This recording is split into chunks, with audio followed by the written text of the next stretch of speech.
Alright, hey guys, welcome back to another video, and today we have actually two Reddit posts. I don't know if I'm going to post it the same day, but I decided to make a video on each.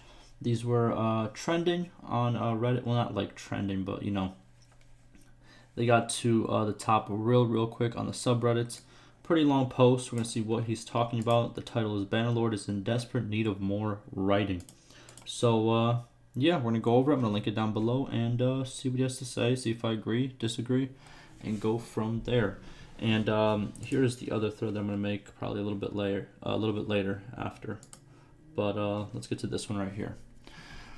Alrighty, so person who posted it states, and I mean everywhere. Okay, he talks about writing. I understand that the game is still in early access, but it almost feels like as we creep onward, the opportunities to expand the actual meat and potatoes of the game's characters and quests become slimmer and slimmer, beyond just abdicating responsibility to the modding community to salvage everything. Okay, so he's stating that that the changes are getting smaller and smaller, and it feels like a lot of stuff is not going to be added to the game where the modding community has to kind of pick up the slack. All right. He continues, for example, there are basically no distinguishing characteristics between NPCs other than the ones who progress the banner quest. Nobles may look different, carry different traits in their encyclopedia pages, and belong to different clans and factions, but there's fundamentally no reason to talk or interact with them because they're all the same. With that being said, before I continue, let me just put this right here so I remember. The devs have stated that they want to make the companions feel more alive, but currently there's discussion of how they're going to actually proceed to do that.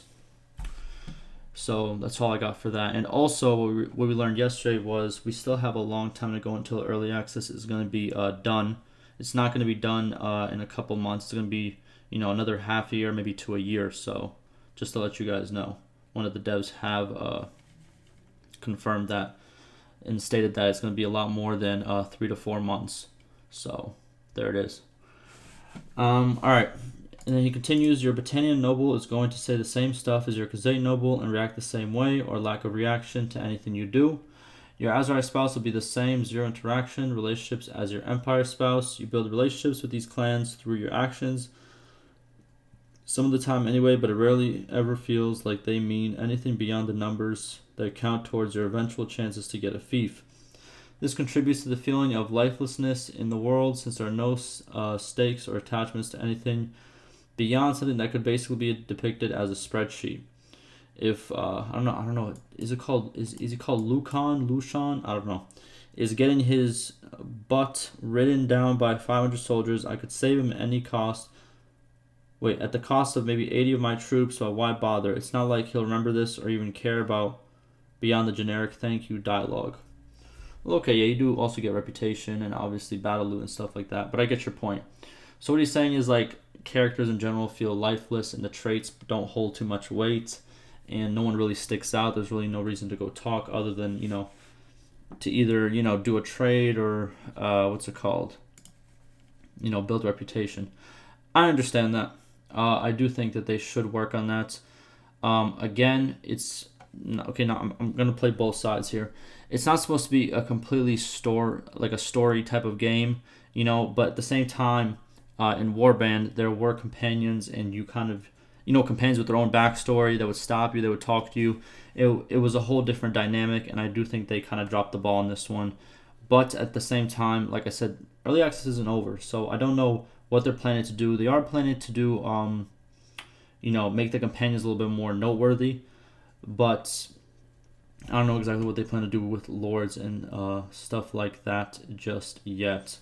But we shall see. They have added lines before. Before, we couldn't even talk to the townspeople. They would just be like, as soon as you click the talk thing, they would just be like, I want to look for somebody or say bye. Now they do tell you some stuff, you know what I mean? Some basic stuff like, oh, these settlements are getting attacked, or, some trade secrets. So they have added it in the past, but I do agree they need to add a lot more. Alrighty, so then he goes, if I am a kick butt mercenary, I can't say that word, mercenary group, I should have every lord in the realm breaking down my doors to get me. on their side instead of having to go beg them for a contract. If I'm destroying Vlandia single-handedly for Britannia, then Caldog should be doing his best to set me up with... Okay, I get this, but this probably won't happen. This could definitely happen. This probably won't happen. Why this won't happen is because, in a way, they want the developers see that they want you to, make the decisions for you to. I understand it would be great to have like people walk up to you and have like these things happen, right? But at the same time, unfortunately, it won't be that way. Do you know what I'm trying to say?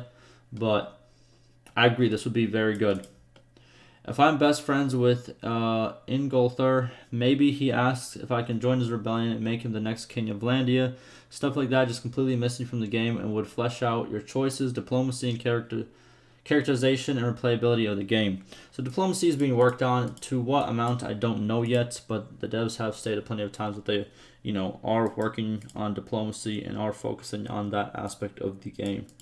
But I do agree this would be very, very cool to have like these random events. We are starting to have like these random events, not really random, but like the rebellion thing was a good feature that just, it happens sometimes, you have to deal with it sometimes, and I feel like we need a lot more of those features.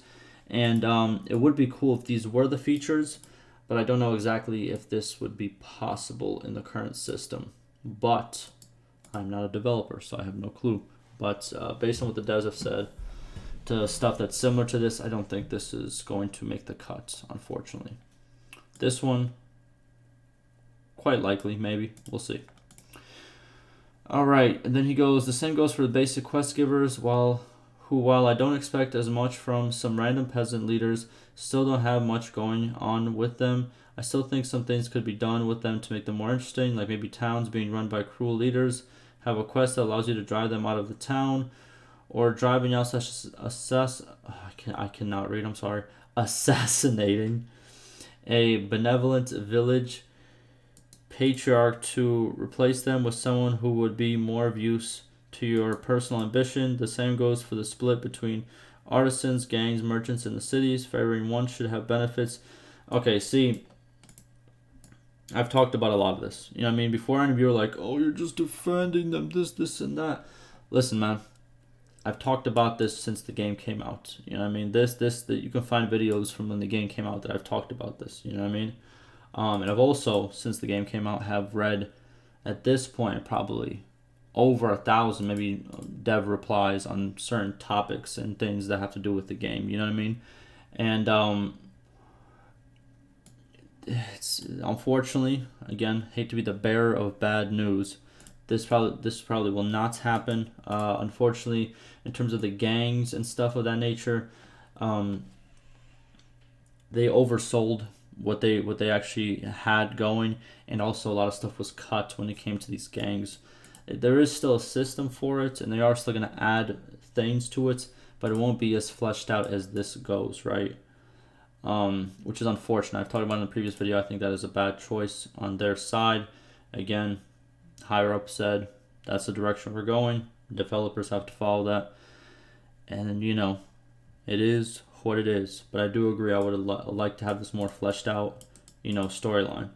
Like I said before, if these developers made a game with the what do you call it? What is that game? With Crusader Kings, the guys who make Crusader Kings, if these two would come together, they would possibly make the best strategic RPG, goddamn action adventure, sandbox game the world has ever seen. If those two guys can come together, it would have been the craziest thing ever. Because I love Bannerlord for, how the action is, you know what I mean? Like just the sandbox version of everything gets done. But I also like Crusader Kings because it has that you know what I mean? Like they don't have the battles, they don't have the battle scenes and the siege scenes, but they have a lot of diplomacy, alliances, a lot more thinking, more in-depth stuff that can happen and stuff of that nature. And if those two just came together, it would be nuts. It would be absolutely nuts. Will it happen? Probably not. You know what I mean? That would take years and years and years and years to develop. And I'm pretty sure, that's like, you know, they have games they're going to develop. Obviously, they're developing Bannerlord, so it's like, it's probably not going to happen, but it would have been amazing. Alright, which brings me to quests. While they have expanded them quite a bit since the launch, they're still mostly just radiant filler. You cleared out a hideout once, you cleared them all out, etc. I'd love for some more concrete quests, maybe locked to once per playthrough or by faction for additional roleplay incentives, or maybe difficulty than the standard clearing out the bandits and delivering of grain. Stuff that you actually remember and perhaps make a bigger impact on the world. Okay, yeah, I agree. Like I said before, again, I've talked about this. I think there should be end game quests. There should be quests that you should have as a ruler. There should be quests that should be available to you as a vassal. We have talked about it. If they're gonna do it or not, I honestly don't know. The quest situation, they always add new stuff. They're still gonna continue the main story. The main story is not over in terms of all the quests they have for that main story. So we're gonna have to see. And then he goes, the past 10 plus months have basically been spent resolving bugs, fixing perks, and even then we still have some basic problems like CJI, so I hope the aspect of the game is not forgotten long term. It's the entire reason why the game becomes a slog as a playthrough goes longer, which in a game where it takes a very long time for stuff to progress is a killer.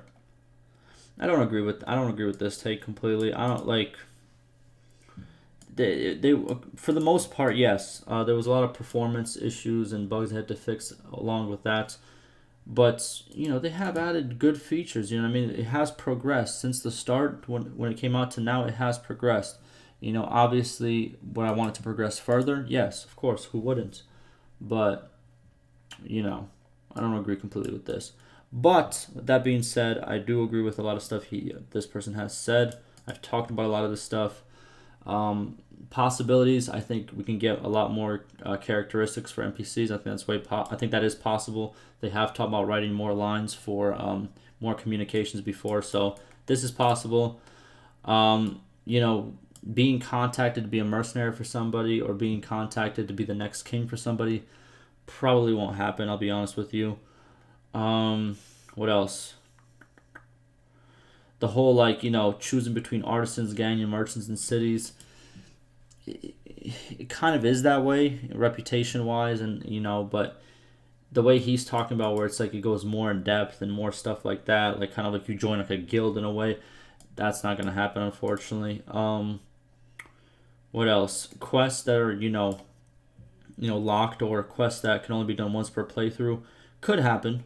I'm not saying it couldn't happen. I still want to see how the story finishes, the original story, the single player story, the Nezrit's Folly, whatever it's called.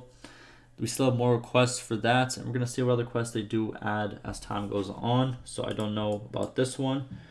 And right here, what else did he say? Yeah, he just wishes for the best. I do too. You know what I mean? So there it is. Upvote. I think he brought up a good point, and definitely. Okay. Let me know what you guys think. Ask me any questions, any concerns, and like always, stay safe.